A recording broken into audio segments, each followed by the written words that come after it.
I'm making a documentary about stand-up comedy, and Kristen is the stand-up comic. She's performing at the Comedy Caravan tonight. Really? Yeah. What time? 8? 7:15.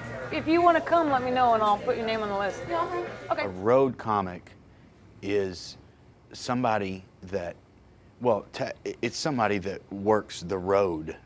It doesn't matter where I live. I can live in Omaha, Nebraska, or Louisville, Kentucky, or New Mexico. It doesn't matter.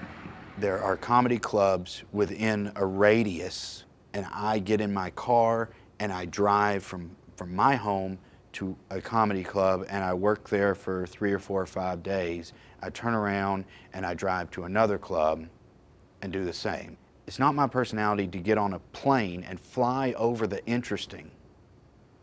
You're missing it all.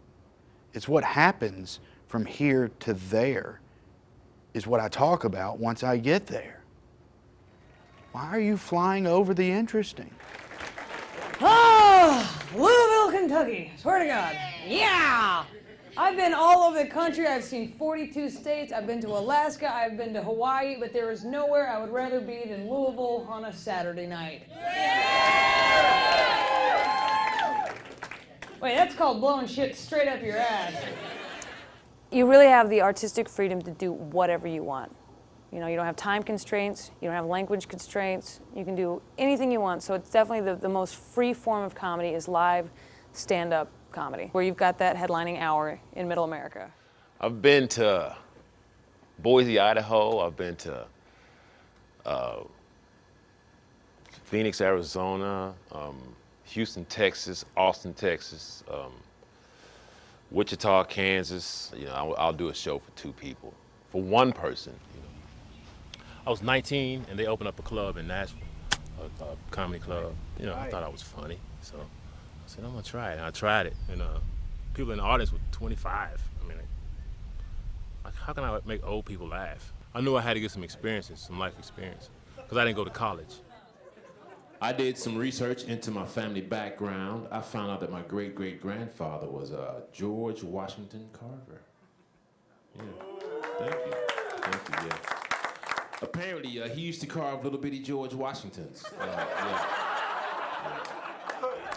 A lot of people are afraid. They think that what I do is amazing, but it's not, man. It's just that I trust the audience. My act is so positive and focused on finding the happy. Things happen. I travel all over the country, I meet people, I watch things, I see things, and I cherry pick. Something happens and I go, that right there, that's what I want. People always ask me the same thing, is it true? And I always say, probably. Rockabilly right there. Put some rockabilly. I like a pumpkin munch, you know what I mean, guys? I was born in Campbellsville, Kentucky. There's a pumpkin munch in Campbellsville. You walk in, the man behind the counter has on a midriff shirt.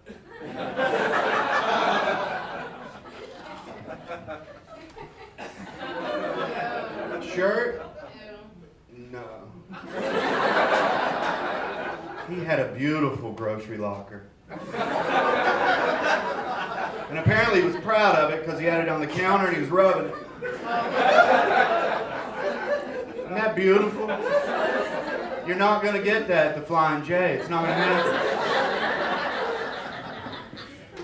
When you walk into the gas station, he stares you down. Hey, what do you want? That's a sales pitch right there. Thank you. Is that right? That was great. Because people sometimes give me a hard time in LA. They're like, oh, why do you want to be a road comic? You know. So it was just what you had thought would be a good job is to be a stand-up comic. No, it's not a job. It's like a privilege. Yeah. You know? This was all I ever wanted. She's a favorite on the Bob and Tom radio show, and she just released her 2nd comedy album. How about a huge round of applause for Kristen Key?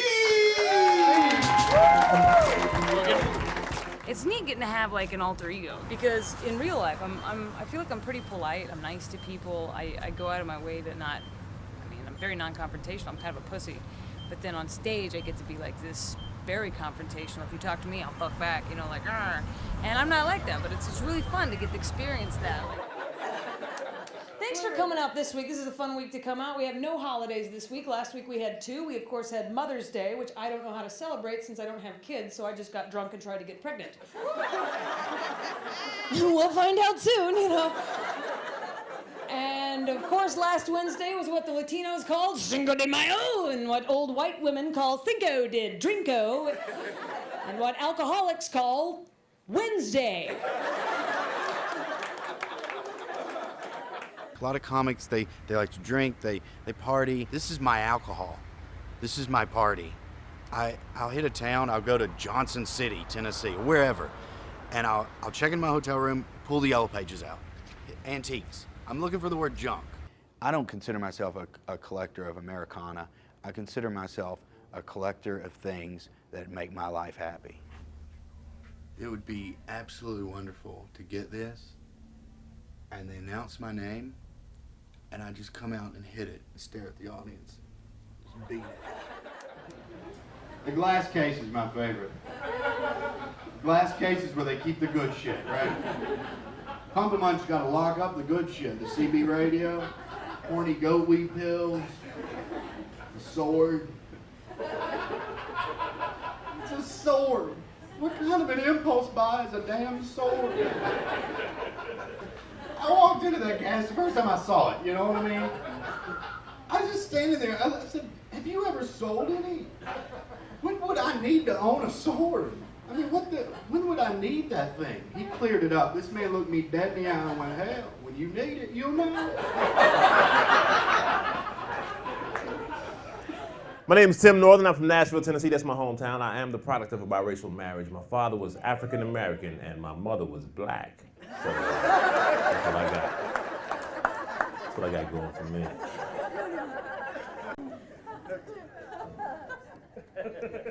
Found out my grandfather was colored.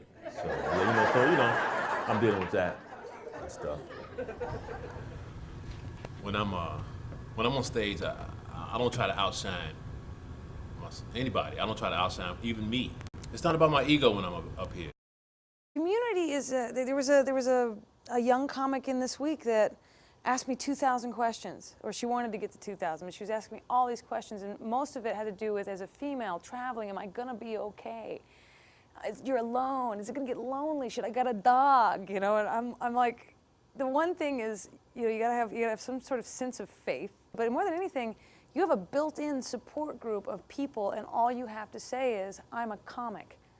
And you've got people that will embrace you and take you in and let you sleep on their couch if they've never met you, you know. Why is the 6 afraid of the 7? Because the 7 is higher than the 6. Because 7, 8, 9.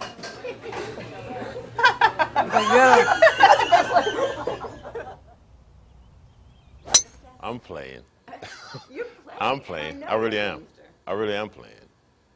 But I'm working at the same time because I don't want people to think you're wasting my time playing.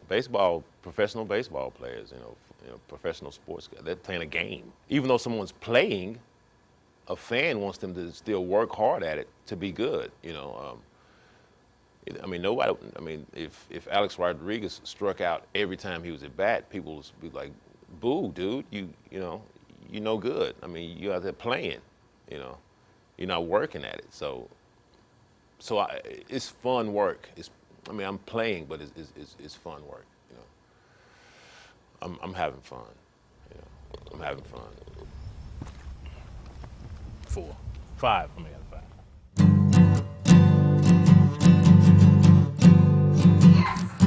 Really, at the end of the day, you'll never be fun.